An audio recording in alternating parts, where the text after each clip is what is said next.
Good fucking morning, everyone. What is going on, man? Hope everyone's had a productive week. This is the best time of the year, man. We have playoff baseball starting today, plus football. You can't beat that. And on top of that, we have some great UFC cards coming up. So, welcome to the Stat Lab, baby. Today, I'll be breaking down the whole Sunday NFL slate, plus a quick recap from yesterday's game. So let's get right into it. Ace, good morning, man. Welcome back. I appreciate you tuning in. So let's get right into it. This Thursday night football recap. God damn. So we talked about Melvin Gordon. Wasn't really crazy on him. He was listed at over 53 and a half yards, and he finished with 54. So if you bet that, you won that by the fucking hook. Michael Pittman over 65 and a half receiving yards and over 5.5 receptions. Neither of them cashed. Paris Campbell over 21 and a half cashed. He had 22, another one by the hook. Alex Pierce, man, shout out to our boy Alex Pierce. My Discord smashed his over 4.5 receptions live. He went way over his over 33 and a half. He finished the night with 8 receptions for 81 yards. Mo Ali Cox was a ghost. His over 17 and a half receiving yards did not cash. Cortland Sutton, that over 4.5 receptions, man, that was money. He had 5 receptions on the night. Jerry Judy's over 48 and a half receiving yards hit, but his receptions did not. And then on Wednesday's show, I talked about how I see a ton of value on the tight end position, man.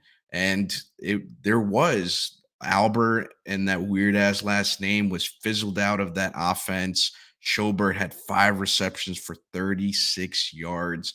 He was also targeted 7 times. I was under on Matt Ryan, got like 100 yards in the last 2 drives, destroyed my parlays by 6. God damn, that fucking sucks. And on top of that, it went into overtime. Yeah, that's kind of rough. Good fucking morning, Q. Q's my fucking boy, man. Welcome. So let's get right into it, man. Let me just pull up this Sunday NFL slate.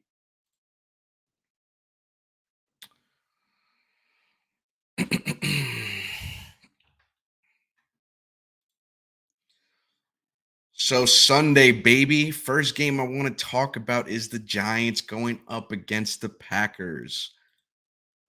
So right now with this game, man, the Packers have a clear path to victory. The first play I want to talk about is Aaron Jones is over 58 and a half rushing yards.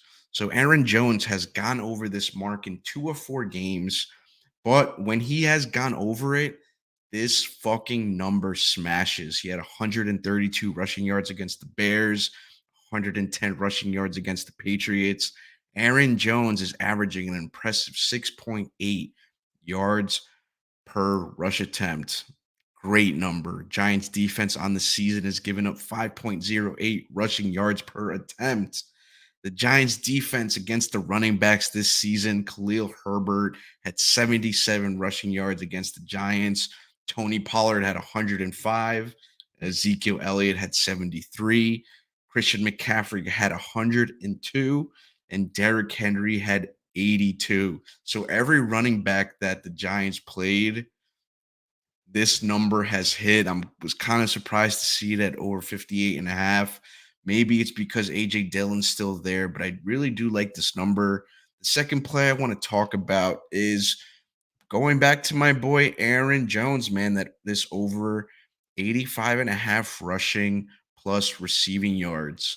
So he's been quiet through the air the past 2 weeks. But like I said, he has a great matchup on the ground, and Aaron Jones is ranked third in targets. And the Giants defense on average gives up around 50 receiving yards to the running back position. So those are the 2 plays I really like in this game. Aaron Jones over 58 and a half, and Aaron Jones over 85 and a half rushing slash plus receiving yards. Gorilla Gambles year. What is going on, man? So the Giants, man, they're banged up. Richie James did not practice on Wednesday. Kadarius Toney hasn't played since week 2. Wandell Robinson hasn't played since week 1.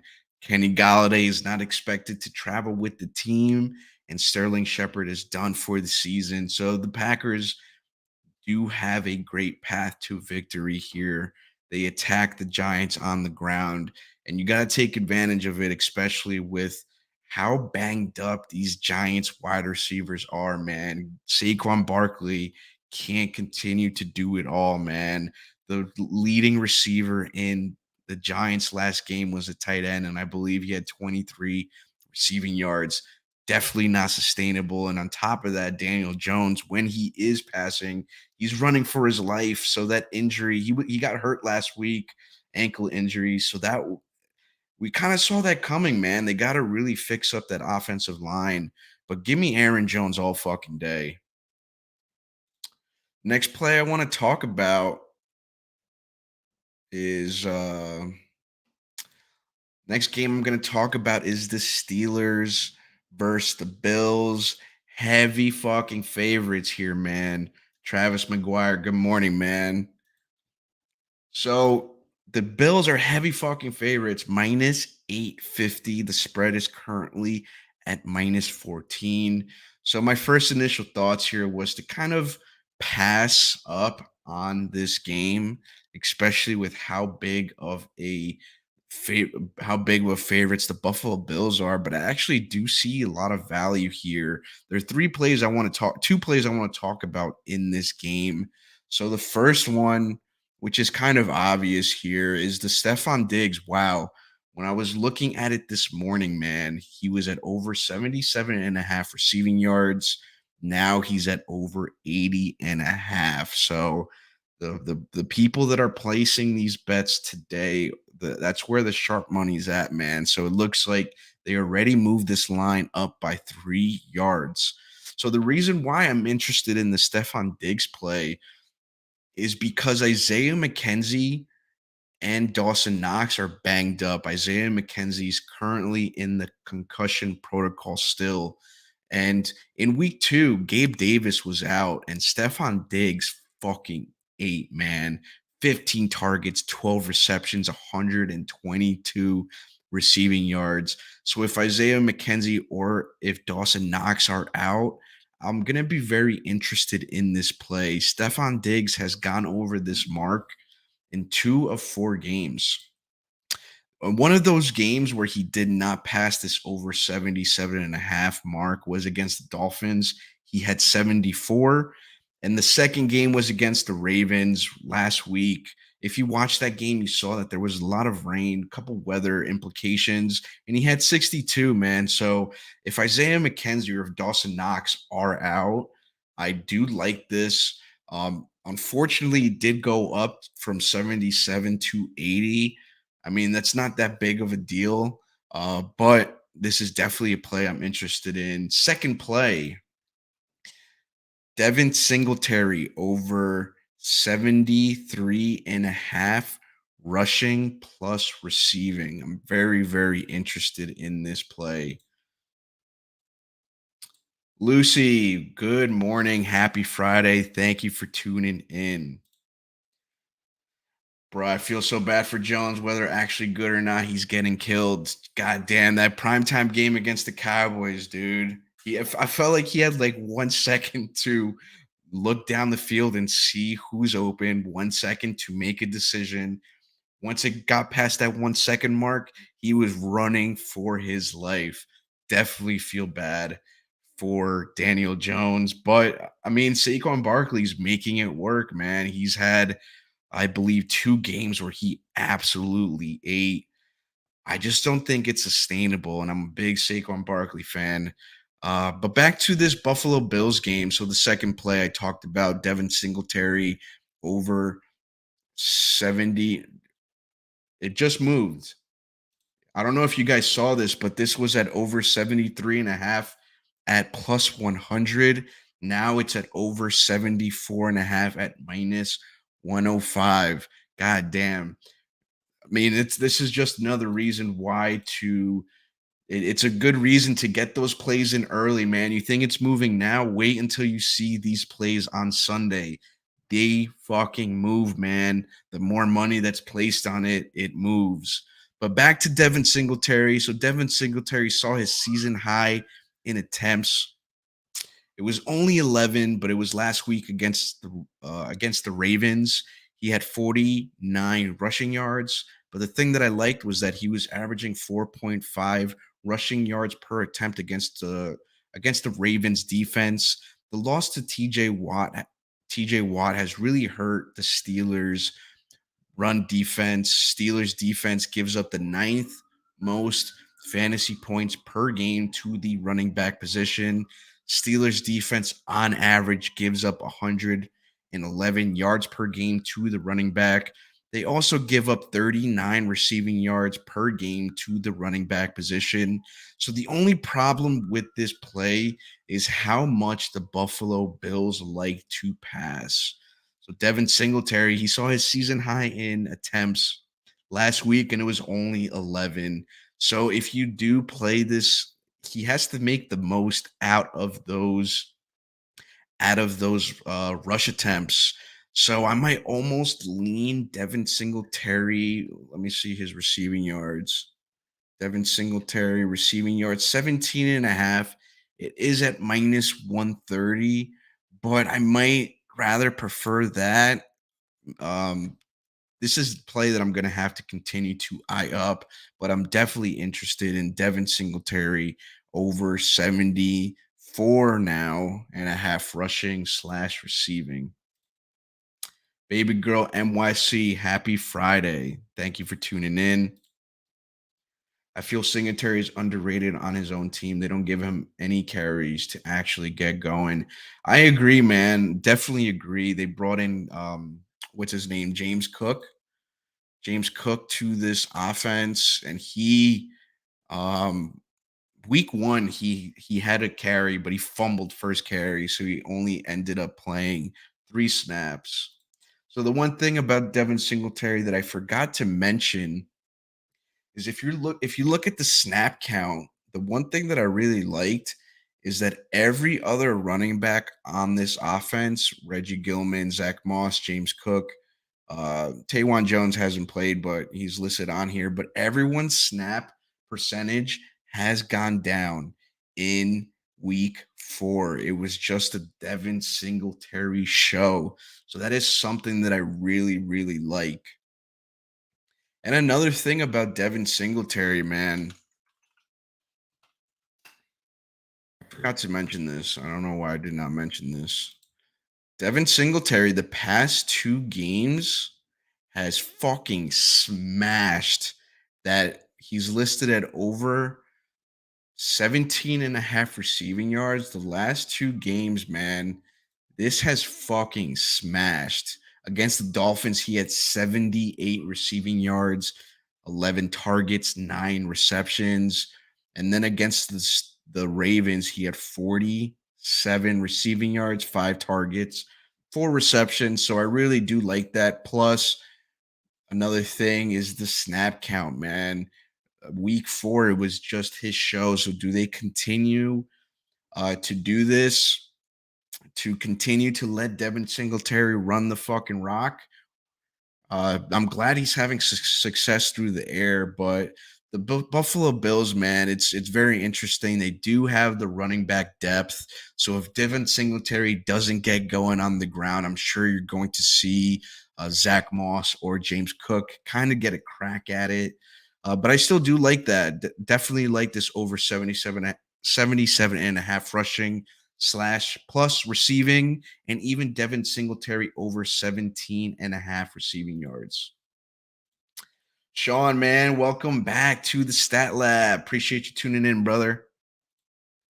Davis riding the bench for me in fantasy for me here until he gets more than 4 targets.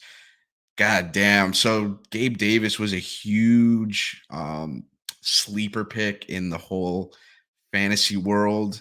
And I thought I had great value. I snagged him late in my league, and I felt like a genius week one. He had a great game week one, but ever since then, man, who knows what's going on? And that brings me back to why I like this Stefan Diggs over 77.5. Unfortunately, now it's at over 80. But that game that Gabe Davis did not play, man, Stefan Diggs, 8. He was that whole offense. Capo, what's up, bro? What's up, chat? Let's get this paper. Money is the motive, man. That is why we're here. You're not here listening to me, man. We're here figuring out how we're going to make this fucking cheddar. He's on the field every play and has had zero production after week one. It might be his ankle, but he's also dropped like 3 passes last game. So Gabe Davis, week two, I know he didn't play.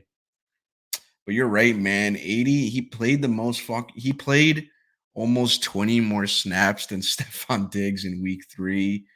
And he's actually wow, that's actually insane. That's actually insane. So Gabe Davis did not play week two, but weeks one, he played 20 more snaps than Stephon Diggs. Week three, he played what is that?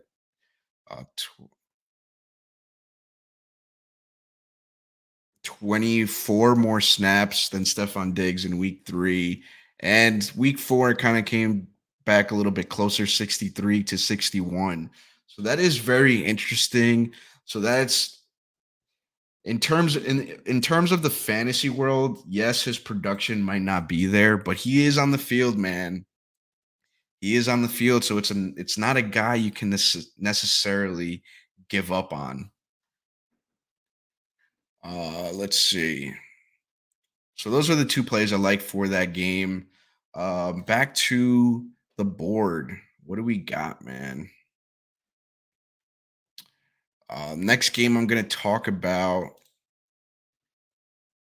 is this Atlanta Falcons Buccaneers game. So, unfortunately, right now, we didn't have much on there, man. Kind of annoying.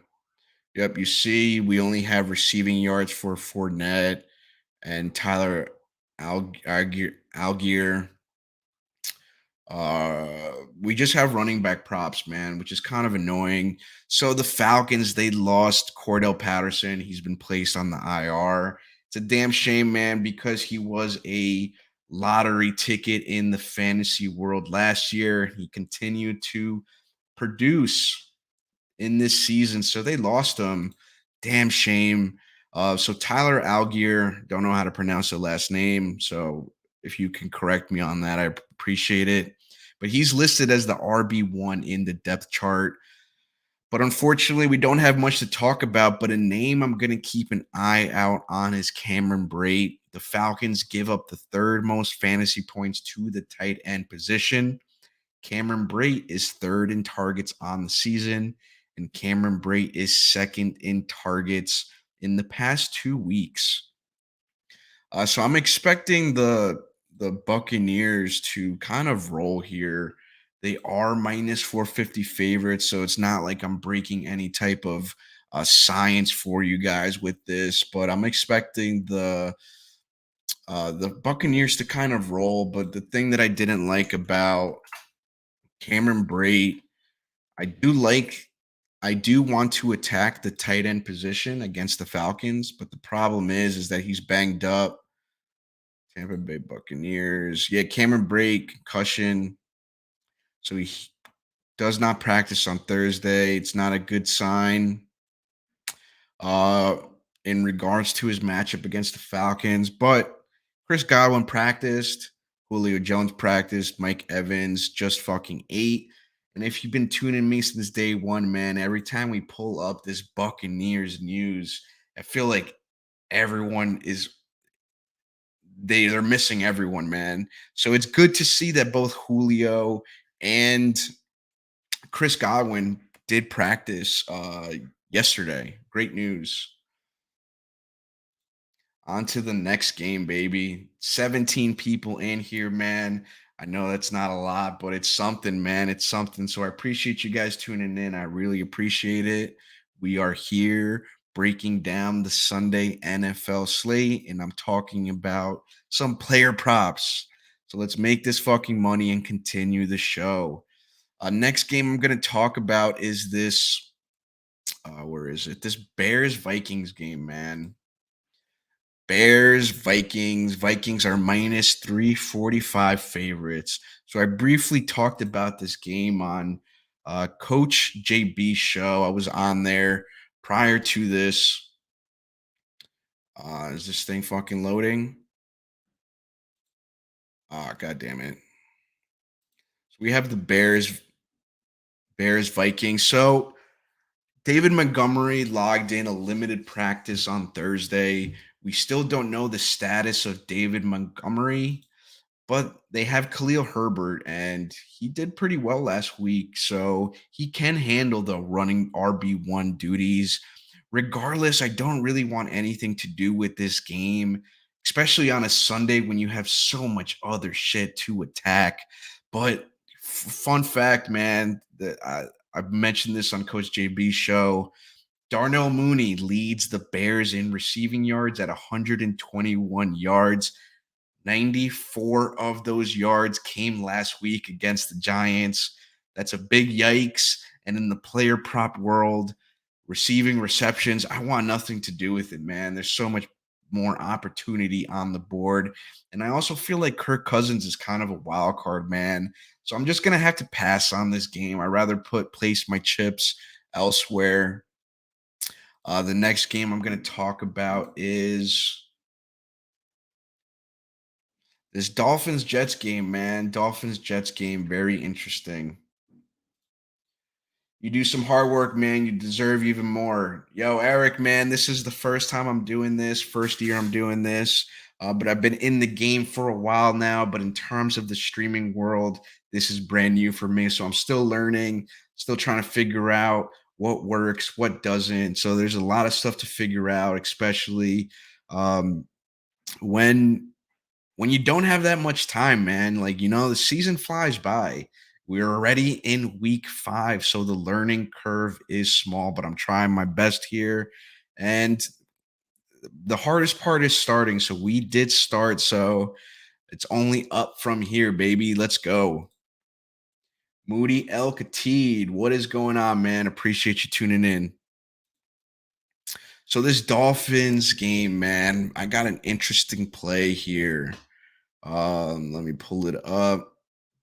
So Tua Tagovailoa. I'm shitty at pronouncing names. I apologize, but he's been ruled out. I should have just said fucking Tua and not given away my shitty name pronunciation. But but Tua has been ruled out. Zach Wilson is dealing with an ankle injury, but he did practice fully on Thursday. So last week I did eye up a couple plays on the Jets side, but I wanted to stay away because it was Zach Wilson's first start. So I really wanted to see what changes. So the same rule I'm going to apply to this Dolphins offense. Even though Teddy Bridgewater played last week, I'm going to give it another week to see how he does, who he targets, who he looks at. So there's just one play I want to talk about here, and I did mention it in last week's show, and that is Brees Hall. Let me pull it up. Brees Hall over 16 and a half receiving yards, and also Brees Hall over 2.5 receptions.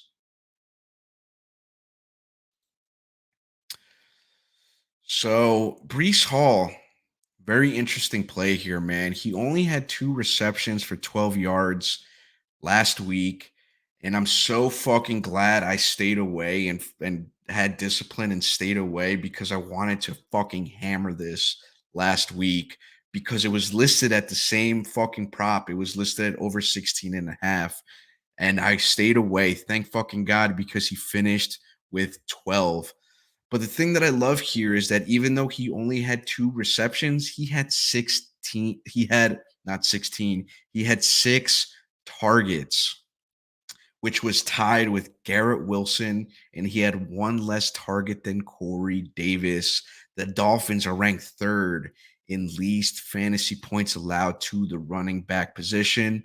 but they do give up receiving yards to the running back. So the only thing I need to do here is figure out if I'm going to take Brees Hall's over 16 and a half receiving yards or his 2.5 receptions. So let me just pull something up real quick.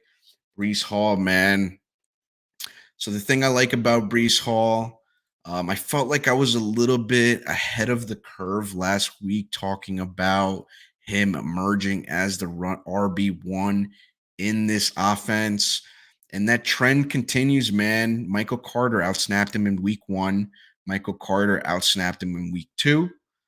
But Brees Hall, man, weeks 3 and 4, he actually outsnapped Michael Carter. And another thing that I really, really like about this cat is just his production that he can do through the air. It was not there last week, but the targets were there, man. But look, check this out. Week one, 9 targets, 6 receptions, 38 yards. Week two, kind of a ghost, man. But I just talked about it. He did not have as many opportunities, only 19 snaps. So I'm not really going to weigh in that game too heavy. But week three, which was Joe Flacco's last start, he had 11 targets, 6 receptions, 53 yards, man. The Dolphins do have a decent run defense. So if he does not have success on the ground, I'm expecting him to be more involved in the pass game. So I really do like Brees Hall's over 16 and a half receiving yards or his over 2.5 receptions. Let me see what's going on in the chat. Do you go over DFS stuff closer to Sunday? I mean, I don't really. The show is not really focused around DFS, but the things that I'm talking about, player props, is definitely correlates in the DFS world. So on my shows, I mainly talk about player props. That's what I'm necessarily breaking down. Every now and then, I'll talk about a money line, a spread, but I mainly focus on player props. So it does correlate. New to it and trying to learn. Yeah, the DFS world, man, is crazy, fucking crazy. I had great reads last night. I just didn't put it all together, man. I'm a little bit pissed off. I was big on Alec Pierce. I was big on both kickers. I was big on Mike Boone. The only problem is that I did not play enough defenses, man, and it's annoying because I had the kicker and I had the running back. So usually, kind of defenses are correlated. And the reason why I played the kicker was because of how low of a completion percentage both quarterbacks have in the end zone. So, it's just one of those days. I didn't put it all together, but I did like my looks. I don't want to talk about my Steelers Packers live bet parlay. Fuck, man. Yeah, the Jets did their thing, man. Over under on Zach Wilson sliding into Giselle's DMs. Yeah. Travis, I appreciate the laughs, man. I needed a laugh, man. Thank you. I needed that. Dino Spinelli. Yo, I appreciate you tuning in, man. Thank you.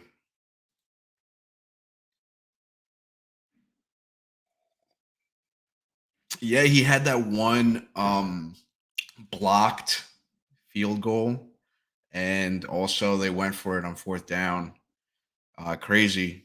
But I'm pissed off about that. My looks were there. But anyways, back to the show. Back to the show. Next game on the slate. Let's get it. While this shit is fucking loading. Um, Next game I'm gonna talk about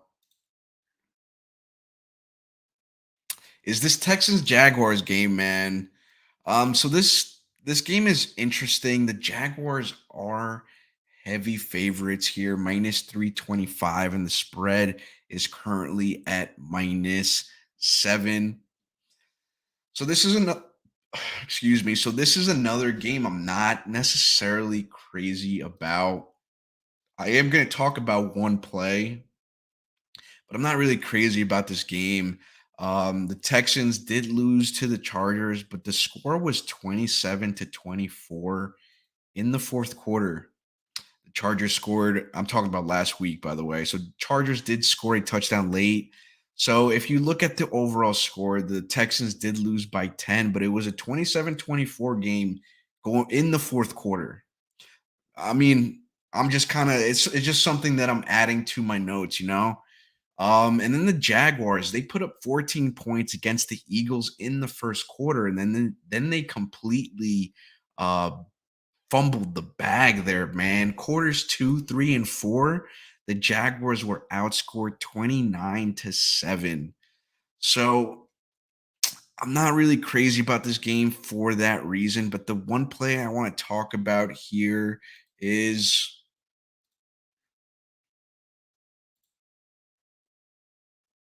is Christian Kirk's over 66 and a half. I already played this once. I believe it was week 2 and it fucking smashed. But the reason why I want to talk about this play is the Texans, man, they're 0-3-1, but they've been playing teams relatively close. They tied with the Colts, who, I mean, you guys can make your own judgment on it. You just watched them last night. They lost to the Broncos by 7. They lost to the Bears by 3. And like I said, they were down by 3 against the Chargers in the fourth, but they did lose by 10. So my point is that I'm not really expecting the Jaguars running backs to necessarily take over in the second half of the game. Yes, they are heavy favorites, but I'm hoping I do like this play if the Texans can keep this close. So Christian Kirk has gone over 66 and a half mark, over 66 and a half mark in 3 of 4 games. Another thing that I really like about Christian Kirk is that he's averaging 16.4 yards per catch. So Christian Kirk, man, the he's listed at 66 and a half, and his receptions are at over 5.5. I don't think those receptions are worth it. I'd rather target his yards, and I'll tell you why. So the one thing I like about Christian Kirk is that this mofo catches fucking bombs, man. So I'm gonna read off the bombs that he's caught in the past 4 games. So he caught a 45-yard bomb, 35, 26, and 49, man. So if this mofo catches a bomb against the Texans, this play is gold. So I'd rather take his yards here as opposed to his over 5.5 receptions. Because let's just say he does catch a 30-yard bomb, man. Off of one reception, you're halfway there, as opposed to waiting for more recept 5 more receptions for that over 5.5 to catch. So give me his yards over his receptions any day, man. Ace cents, 6 of those were a pick six as well. Fuck, I kind of forget what I was talking about there. You're gonna have to remind me. Back to the board, back to the board. What do we got here? God damn, the shit is taking forever to load. Any questions while I'm, oh, there we go. So the Titans Commanders game is next. So the thing about this Titans Commanders game, man, if you tuned into the show last week, we did play some chips on Scary Terry, and I also talked about Curtis Samuel. But you know what, man? I can't risk any more of my hard-earned money on this Commanders offense and Carson Wentz. Um, the line is relatively close, man. So the Titans are minus 130. Commanders are plus 110 dogs. But I do not like the Commanders and that offense. So it's a Derrick Henry or bust game for me. If I'm not betting Derrick Henry, I don't want anything to do with this fucking game. So I'm just gonna have to pass here. Damian Pierce has been balling. He saw 6 targets last game and caught all of them. What is he listed at? Let's see. Let's check it out. I know he had like a crazy game on the ground. Damian Pierce is only listed at over 13 and a half receiving yards. Houston. Let's see if Rex Burkhead is kind of fizzled out of this offense. So this is exactly what we want to see here, man. Rex Burkhead 50 snaps week 1. Then it dropped from 71% to 37, playing only 23 snaps in week 2. Week 3, he's only played 24. And in week 3, 24, and week 3, he only had 24, and in week 4, he only played on 18 snaps. So this is something you definitely want to see if you're backing up Damian Pierce. Damian Pierce, let's pull up his game log.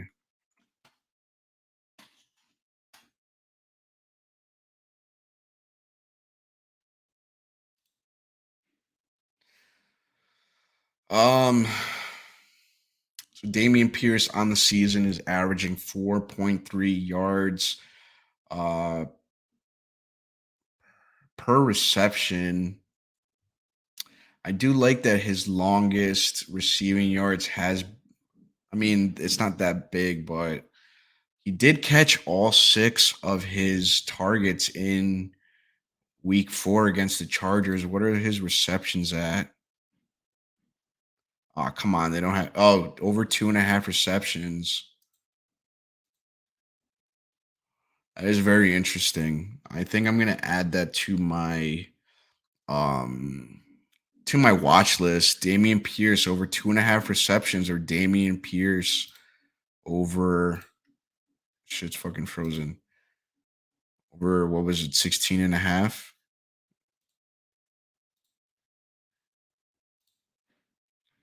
I'm gonna add that to my itinerary. Thank you, Gorilla Gambles. I'm gonna add that to my notes, man. Definitely something I'm gonna eye up.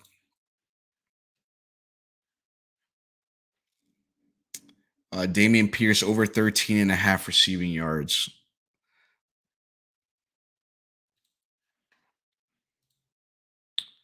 Titans first half spread. I mean, if I'm gonna lean with the team, I just talked about how the Commanders are an absolute fade.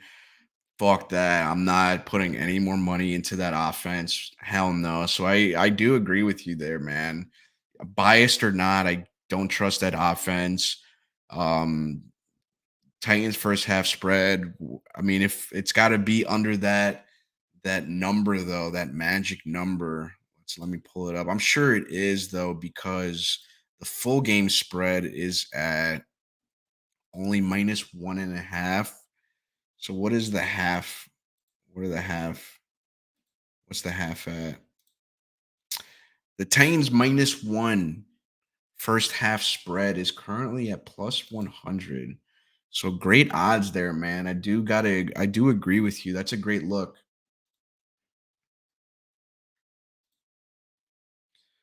On to the next game. Let's get it. Chargers Browns, man. So I've been eyeing up this game since Wednesday on the stream, and I kind of really I need to go back and watch what the Chargers were initially lined up at, man. I think it's very sketchy that I know it's gone down. But I just forget off the top of my head what the Chargers opened up at. And now they're minus 130. I know they were around minus 140, minus 138 on Wednesday, but this is fucking sketchy, man. But the one play I'm going to talk about here, which I talked about last week, is Nick Chubb, man. This is the only guy you can really talk about. His over 90 and a half rushing yards. So Nick Chubb has absolutely smashed this number in 3 of 4 games.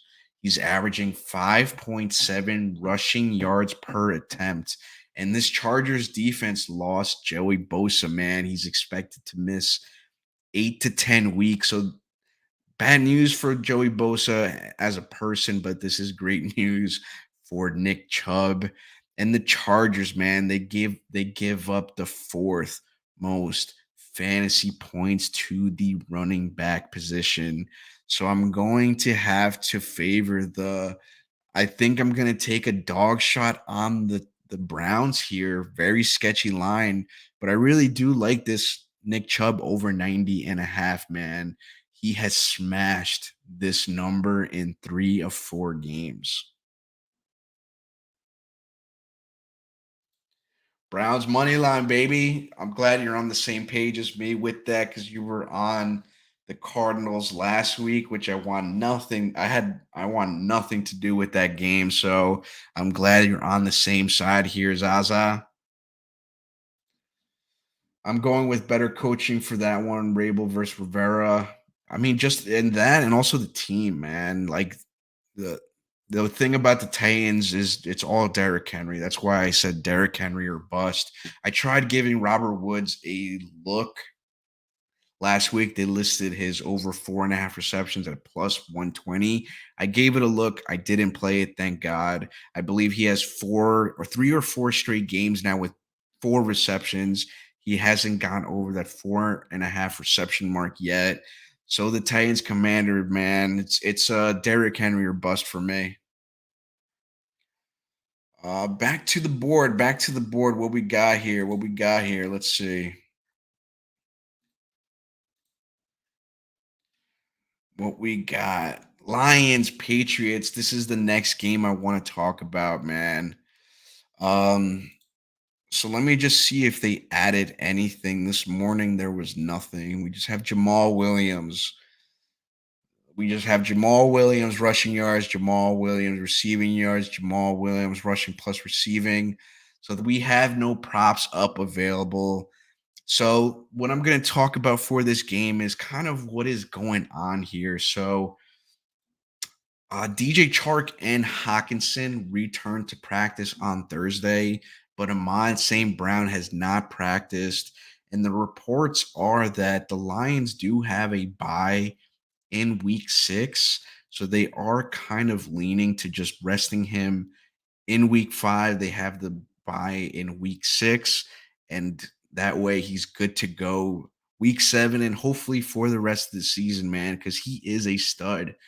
DeAndre Swift is unlikely to play in week 5 as well. But the thing about this Lions offense is last week they didn't have Swift, Chark, or St. Brown, and they still put up 45 points. The problem is that they gave up 48. But shout out to the Lions, man.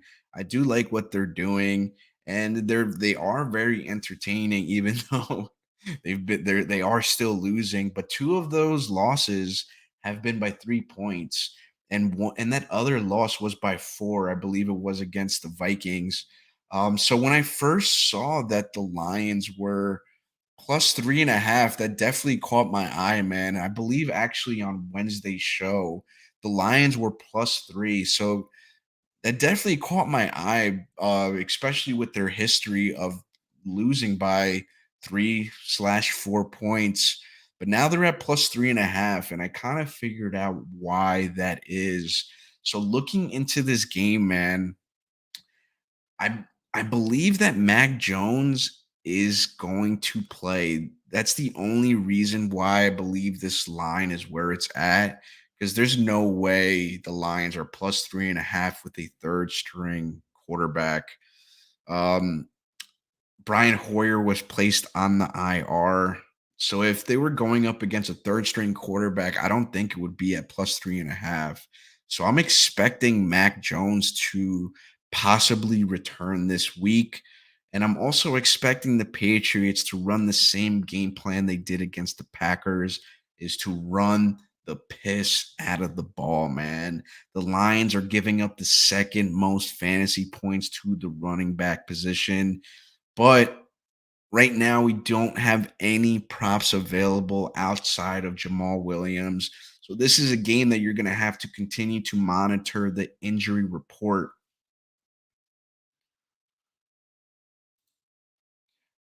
Take a look at Josh Reynolds and Khalif Reynolds. They both been some decent targets last week. I was actually on Josh Reynolds 2 weeks ago when he was listed at over 22 and a half. In the Discord, I played his anytime touchdown 2 weeks ago. But I think he started to emerge that game because he had like 70 receiving yards in that game.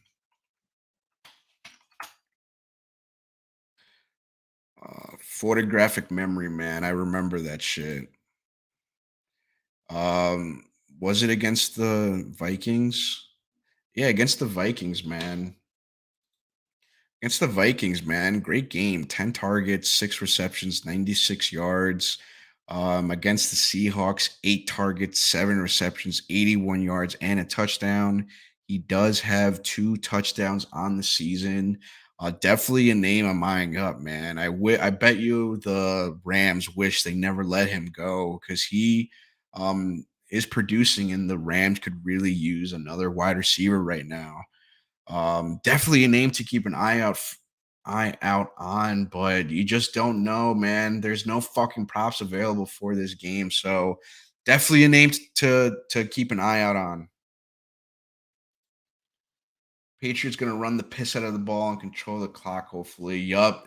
The same thing they did against the Packers, they're going to do against the Lions. Maybe Zaps has been killing it in practice. I hope so, man. I always hope for all these players to do well.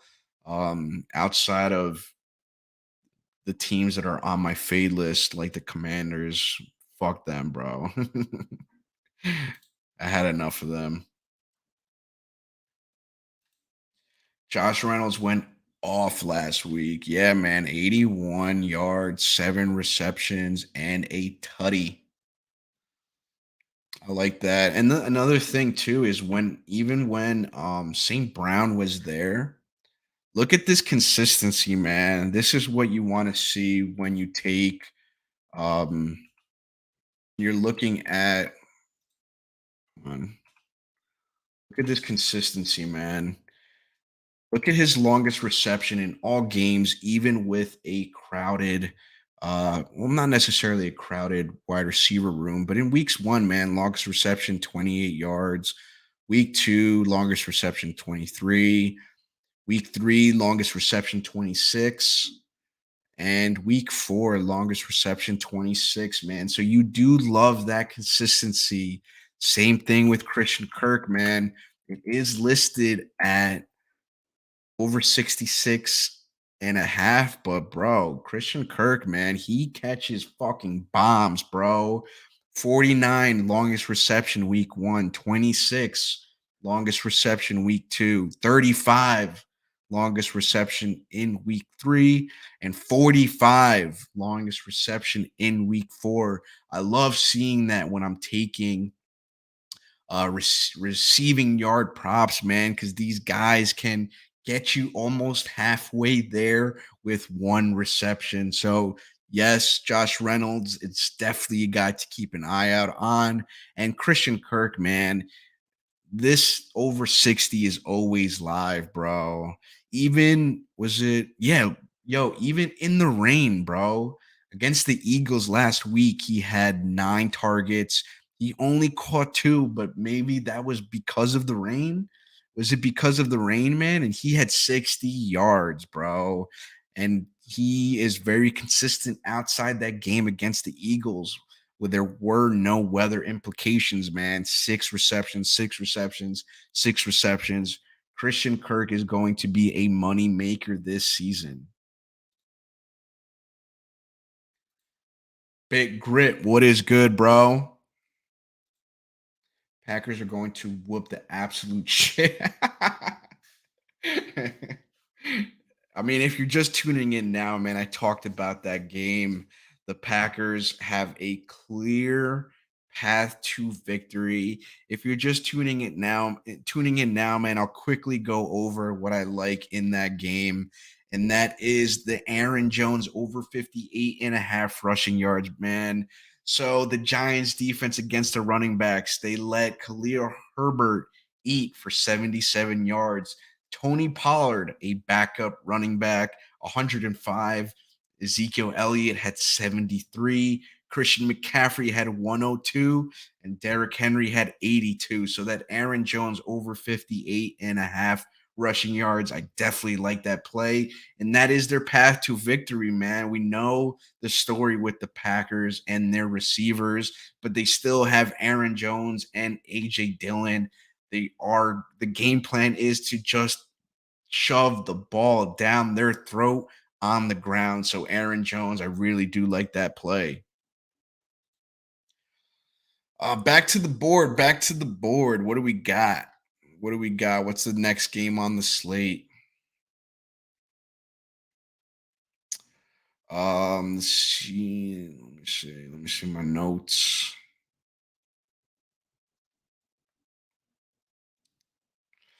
Actually, this is where I kind of stop. So let's look at the board real quick. So we have the Seahawks going up against the Saints, and this game, I believe we don't have that much available. I don't know. They must have just put up the props, but there's some injuries you got to monitor for this Saints game. Let me just pull up the New Orleans Saints. So Michael Thomas, who has made us money this season, he did not practice on Thursday, and I believe he did not play last week. Jameis Winston does not practice on Thursday. Um, it looks like he's doubtful for week 5.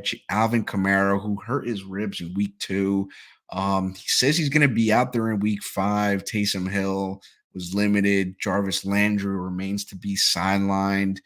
They just lost Latavius Murray, who had a decent game last week against the Vikings.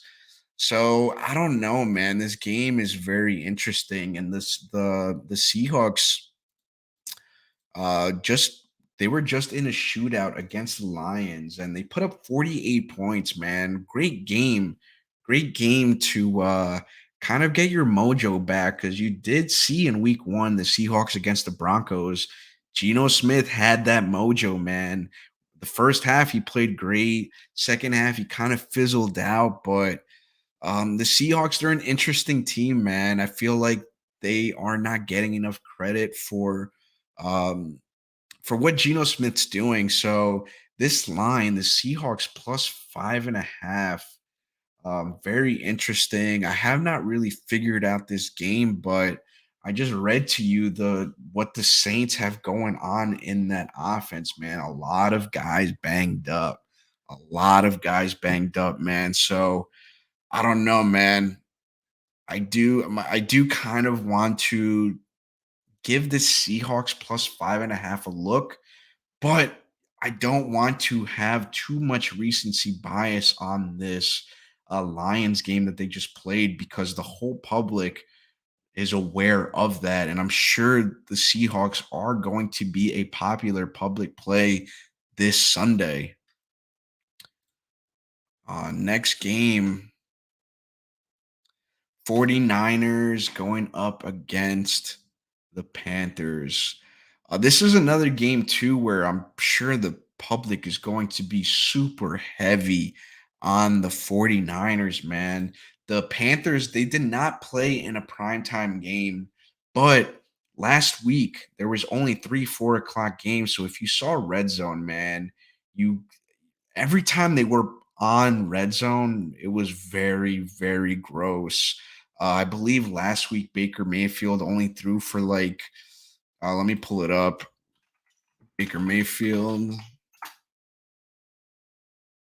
Baker Mayfield last week against the Cardinals, he only put up 100 and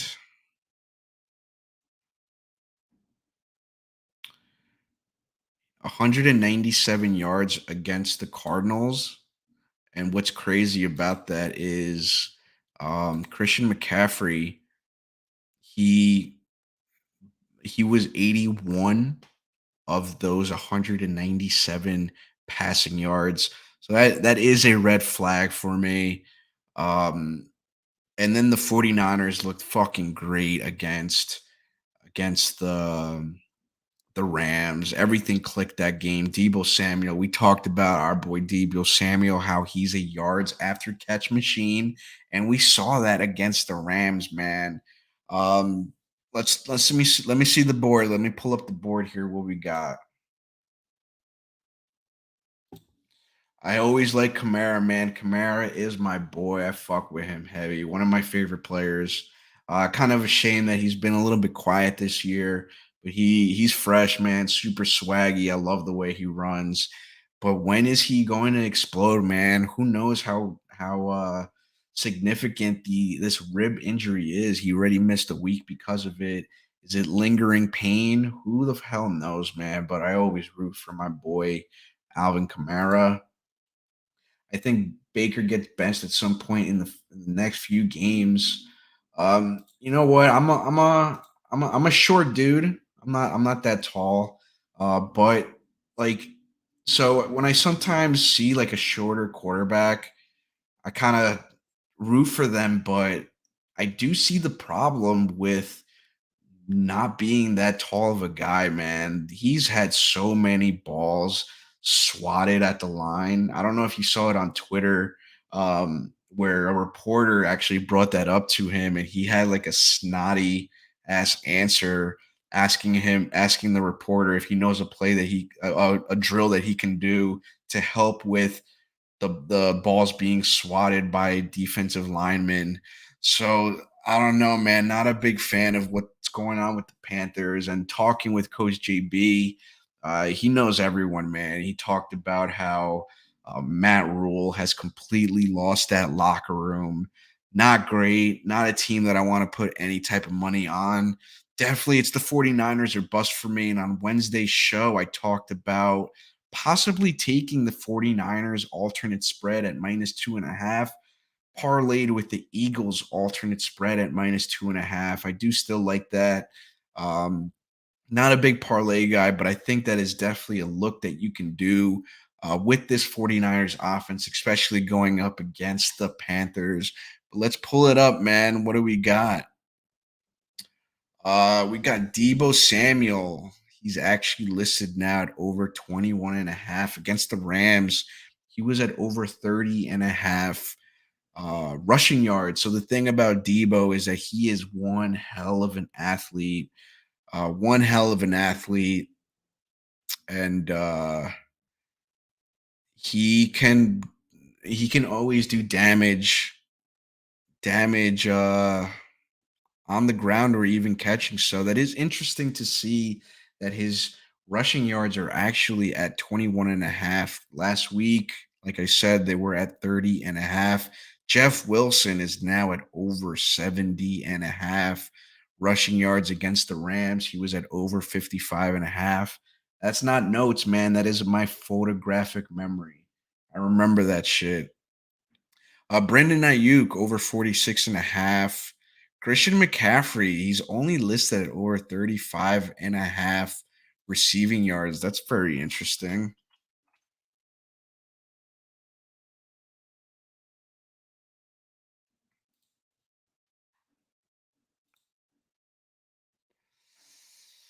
Okay, that's why. He's only gone over that mark one time this season. Other than that, 7 receiving yards against the Saints, 26 against the Giants, 24 against uh the Browns, man. So even with Christian McCaffrey having a great game through the air and also catching a receiving touchdown, they still they still lost by 10 to the Cardinals. Not interested at all in that offense. George Kittle, he's been a big talk in the fantasy world the past week or so because people are very frustrated onto why he is on the field.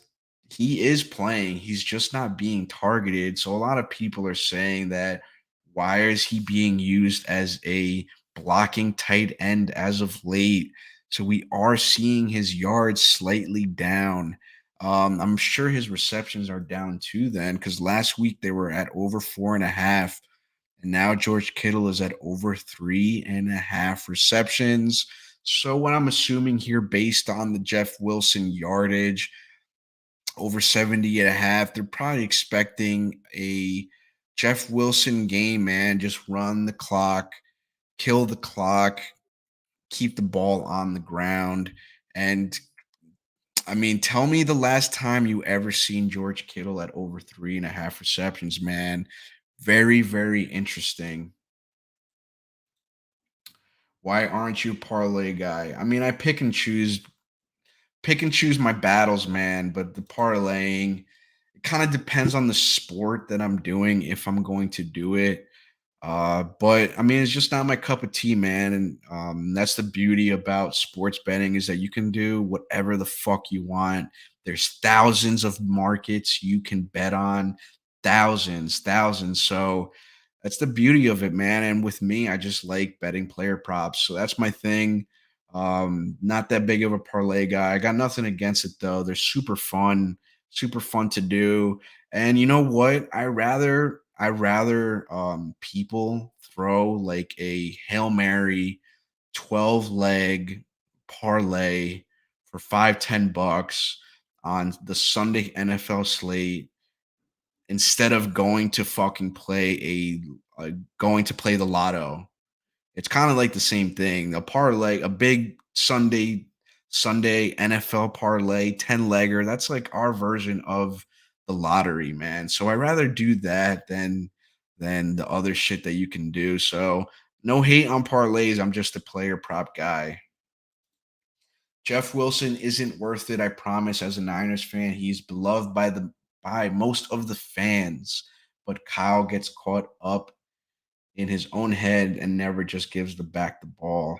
That 70 and a half, man, is that's pretty high.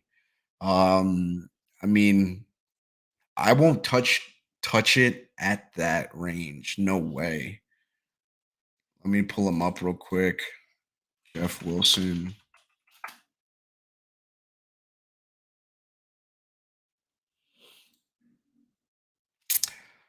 I mean, Jeff Wilson has gone over that 70 and a half in three straight games. So maybe that is why it's marked up there. 70 and a half. He's gone over it in the past three games, and he is getting the carries. 18 carries, 12 carries, 18 carries. The question the question is, oh, now these fucking things pop up. The question is how are the Panthers against the run? The Panthers are middle, well, they're bottom. 1, 2, 3, 4, 5, 6, 7, 8, 9, 10, 11, 12. They're ranked 12th against the running back position in terms of fantasy points per game. But on average, man, they're giving up 114 yards per game to the running back position, man. Who the hell has been cooking them on the ground? I know James Conner did not cook him on the ground. James Conner, 55 rushing yards. Who else have they played? Uh, there was definitely Nick Chubb. Nick Chubb had 141 yards against that Carolina defense. God damn. And I'm assuming that Saquon Barkley also did 72. He had 72 rushing yards. So they are putting up damage on they are giving up yard. Nick Chubb 8 against that fucking defense. So I kind of looking into it now, I do get that line.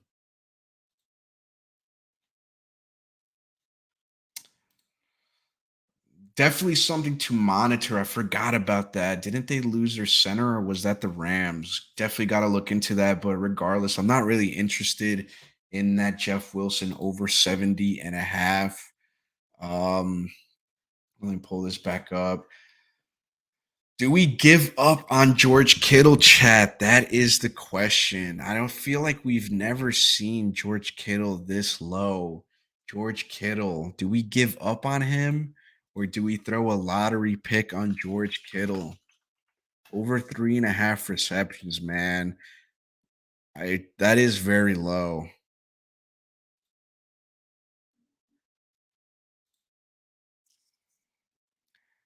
The first game that he did play, he had 5 targets, four receptions against the Rams. He only had 2 receptions, 4 targets, but that 3.5 is definitely interested. I mean, it's 50% on the season. 50% on the season. How are the Panthers against the tight end position? Let's pull it up.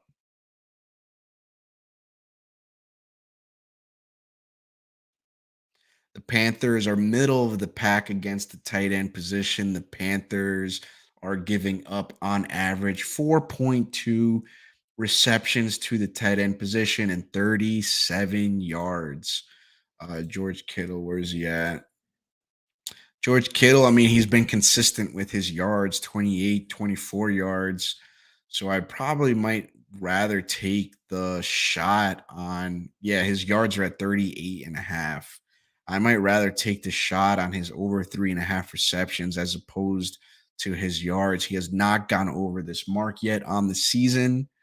But the thing about George Kittle, man, like I said, he is playing. He is playing, man. Yeah, man. 51 snaps, 91% in weeks 3, 47 snaps, 94% in week 4. And he's not really battling with anyone. Charlie Warner is there, but they do like to have blocking tight ends. So he is playing, man. Very, very interesting. Yeah, Kittle is an elite blocker. We need him as the extra lineman, and backup Dwelly is the receiving tight end. I believe Tyler Croft is the one who's banged up. But that is something very interesting. That 3.5 receptions. Do you throw all your single plays in a parlay with a sprinkle ever just in case they all hit? No. And the reason why is just because of the amount that I'm betting. Um, like for example, let me pull up my Discord. Let me pull up my Discord. So yesterday I threw 200 bucks on the first scoring method to be a field goal. And then with that 420, I then threw 220 of it on Eric Sobert's live over 1.5 receptions. And then I threw the other 200 on Alex Pierce, 200 on his over 4.5 receptions. So that is why I don't really do that. I kind of throw heavier on single plays. That's just my style, man. That's my style. I just rather do that. Less of a headache, less risk. Sometimes it is kind of annoying, like especially when you're down, because you're not always winning. So when you're down and then keeping track of 1,000 things going on between your parlay. And also, the only thing I don't like about parlays is that sometimes, um, well, I'm just talking about me, man, just me. But from my own personal experience with parlays, I don't want to rely on it. Sometimes the odds kind of get in your head, man. It's very you kind of sometimes get baited by the odds. So I don't really like to rely on it. I rather rely on the research behind every single uh, player prop that I like and then distribute my bankroll accordingly along those plays. I don't want to go into Sunday relying on a parlay to make my day. That's just not me. But like I said, no hate on it, man. They're very entertaining and they're fun. They're fun. Back to the stream, man. We're an hour and 10 minutes into the show. Everyone tuning in, I appreciate you. This is the fucking Stat Lab, baby. Monday, Wednesday, Fridays, 11 a.m. Eastern Time, where I go over player props and just football as a whole. And we do have playoff baseball starting today, so I got to really figure out what I'm going to do with that. But for now, I'm just going to mainly be talking about football. But definitely, it's a great time right now, man. We have playoff baseball, football, and the UFC cards coming up are money. Let me finish off this NFL slate, and then I'll quickly go over baseball. I know a game just started. ML. Oh, why am I pulling up MLB? I gotta finish the NFL slate. So let me quickly, since I'm an hour 10 into the show, I'm just gonna quickly finish up my thoughts on the Sunday NFL slate. So the Eagles Cardinals game. I already talked about what I want to do here. I want to take the alternate Eagles spread at -2.5.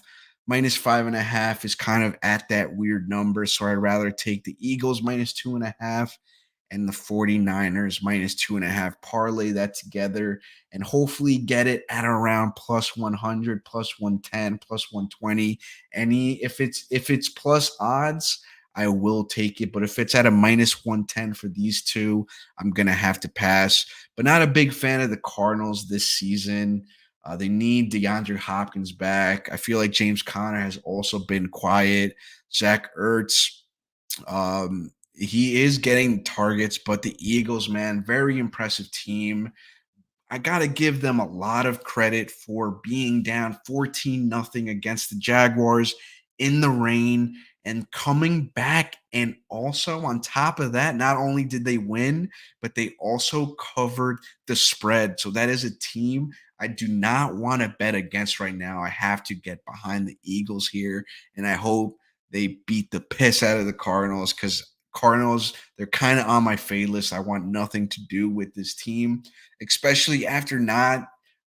Greg Dortch has been a great part of this offense, very consistent, and they completely kicked him to the curb with Rondale Moore coming back. So not very interested in the Cardinals. Next game, Cowboys going up against the Rams. So the Rams got demoralized on primetime television at San Francisco, and now they are home, man. So the narrative here, there's a lot going on in this game. Before the Rams are -225 favorites here. Like I said, they just got demoralized, so they are looking to bounce back against the Cowboys at home. So that is the narrative that I'm kind of going by right now. And it is a good opportunity to do it against the Cowboys because they essentially are playing a backup quarterback, even though he is 3-0.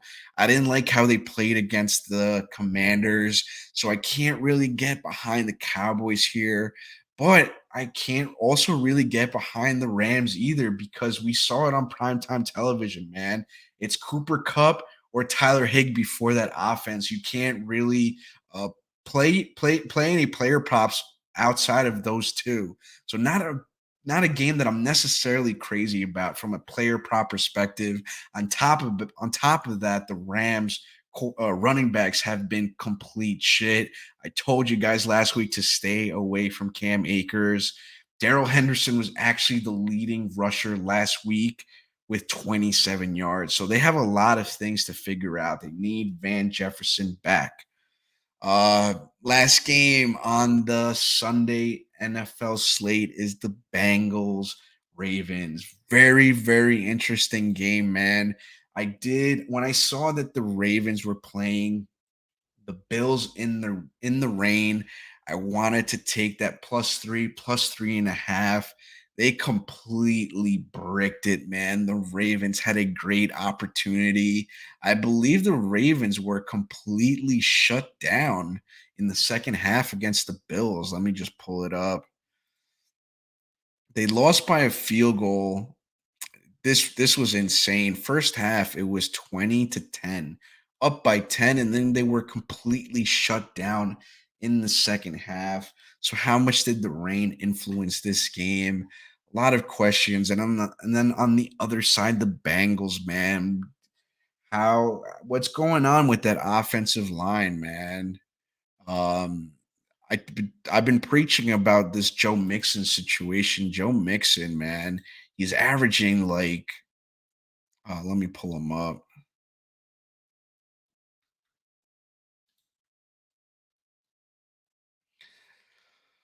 Joe Mixon, man, he's averaging 2.7 yards per carry. I really don't like that. Um, 56 yards per game, but it's not necessarily his fault. We see what's going on with that offensive line. Joe Burrow is getting hit left and right, just like kind of similar to the Daniel Jones situation. But Saquon Barkley's making it work. Joe Mixon is not. So I'm not really sure what to do with this game. Game that I'm going to have to put a lot of thought into, especially with it being a Sunday night game. So we are going to have so I'm definitely going to play some DFS contest for this game. But other than that, not really crazy about it for now. So quickly, I just want to go over the plays that I talked about and the plays that I'm eyeing up for this Sunday NFL slate. The first one is Aaron Jones over 58.5 rushing yards. Also, Aaron Jones over 85 rushing plus receiving yards. Stefan Diggs over 77.5. If Isaiah McKenzie or Dawson Knox are out, I'm very interested in that play. Devin Singletary over 73.5 rushing plus receiving yards. Cameron Braid is a name I'm going to keep an eye out for, but he is in the concussion protocol. Damn shame. Brees Hall over 16.5 receiving yards, or Brees Hall over 2.5 receptions. What else? Christian Kirk over 66.5 receiving yards. Nick Chubb over 91.5 rushing yards. And that is it, man. So thank you for tuning into the Stat Lab. 1 hour and 17 minutes into the show. So I guess while I have some time, I'm going to quickly go over this MLB slate. What do we got, man? What do we got? So right now, this Tampa Bay Rays Cleveland Guardians game is live. They are live. It's only the bottom of the first, but this is actually a series that I want to stay away from. And the line's just locked. What the hell happened? This is a series I kind of want to stay away from. Let's look at the series odds. Oh, come on. I guess that got taken down. But the Phillies, man, this plus 102, I think it's very interesting. The Cardinals, they're pitching and they're a bullpen. The Cardinals have a great batting lineup, but can their pitching do it? Phillies plus 102 to win the series is interesting. The Mariners at plus 134. Love that. I think there's great value on the Mariners to win this series, man. Um, let me pull up the game. So tonight, the Mariners plus 108 money line against the Blue Jays. The Mariners, they have a great bullpen. It's just a question of if the bats can show up. I know the Blue Jays finished the season strong, but god damn. So this is definitely a game I'm gonna keep an eye out on. This Phillies game starts at 2 o'clock in 2 hours. So the Mariners might be my only play for today, but this is just the first glance thing. I haven't really looked into this because I've been paying attention to football. Football's been on my mind, man. But everyone that tuned in, thank you. I really appreciate it. I feel like I've been having more live viewers as the weeks go on, so I really appreciate it. And if you're new to the show, please hit that subscribe button. And if you enjoyed the content today, smash that like button. I appreciate everyone that tuned in today. So if there's any more questions, if not, I am going to be outie and enjoy the rest of my Friday. Ah.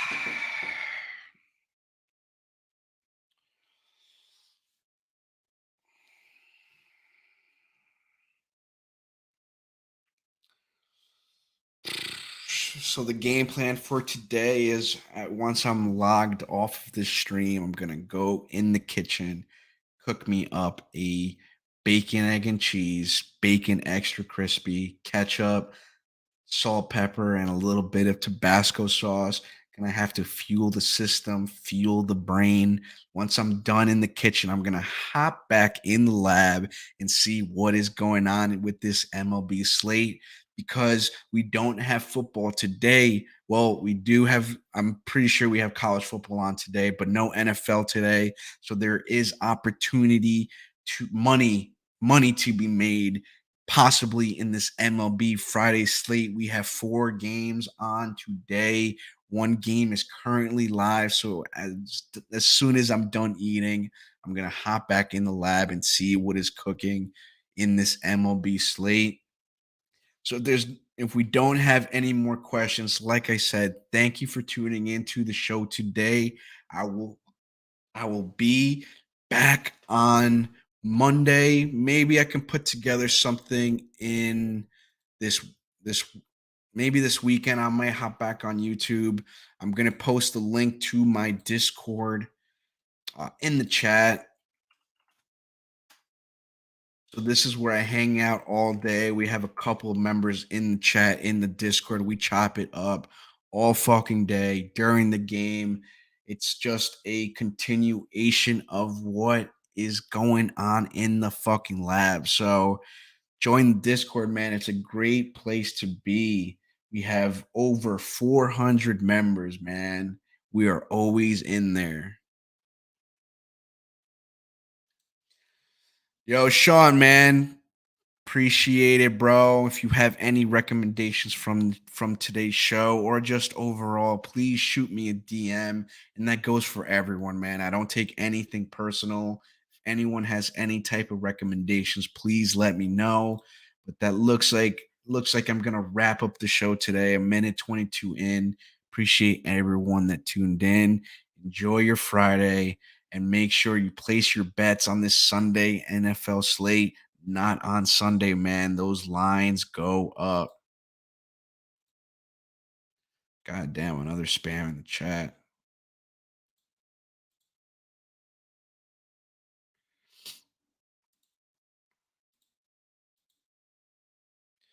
Sorry about that. I had to block this spam shit. But anyways, enjoy your Friday, everyone.